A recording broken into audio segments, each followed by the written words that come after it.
also wanted to talk about a success tool that I learned about when I was building my business.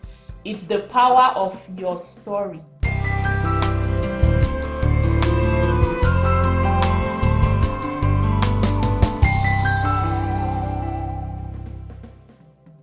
So let's talk about the power of your story. When we were growing up, for me in particular, when I was growing up, when I did what I was doing in Douala and I came to the United States, I still didn't understand the power of my story. I used to tell other people's stories a lot. But when I started building my business in sales, I was taught the power of the story.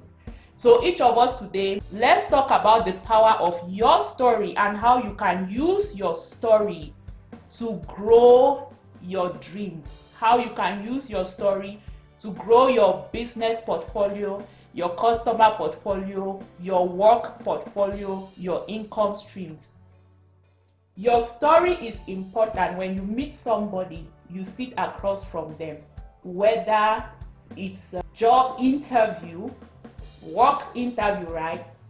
Whether it's a customer, if you're selling a product, if you're providing a service, or whether it's even your kids' teacher at school, you want them to know who you are. So you start with your story. Our story is one of the most powerful success tools because it breaks down walls between you and your audience. So if you meet somebody for the first time, you're growing your business, you're growing your brand, and you tell them your story, make it a few sentences, you tell them your story, guess what? It breaks down walls between you and them. Now they feel like, oh, you're human. Oh, they know something about you. And that makes them more comfortable interacting with you. Have you ever met a stranger and that stranger is trying to present an opportunity to you or is trying to present a service to you? No, that doesn't work. Sometimes that can be difficult. So always start by telling your story. Your story draws people to you. When I come and I say I'm Lema, I grew up in Cameroon, I started my Cyber Cafe at age this, you see now you're interested. You know, you want to know more. You're like, okay, depending on what your story is, when you meet somebody and you're growing your dream, always tell them your story. It draws them to you. Your story offers credibility to who you are. People can be anything. But if you sit down with somebody, you tell them your story, you tell them, you know, what you've accomplished a little bit, how you've been able to accomplish it. Now they know you're credible, like, wow, okay, you are actually who you say that you are, you're genuine. Your story brings listeners into your world. A lot of the books that you've read, leaders that you've met, they tell you their story. And when they tell you their story, you can see what they see, you can experience what they experience, you can be at the places where they were, and so they meet you at that point, or you meet them at that point where you guys can relate as human beings. In this second session for today, I want you to think about your story. Have you been telling your story? One of my brothers who's abroad was struggling a little bit. At that time, he was working for a non-profit organization. He was going to have lunch with his boss just to talk about some issues that were going on at the office. I said, tell your boss your story. Let him know who you are. Tell him where you come from. Tell him how you managed to make it to this country in Europe. And tell him what your goals are for that company.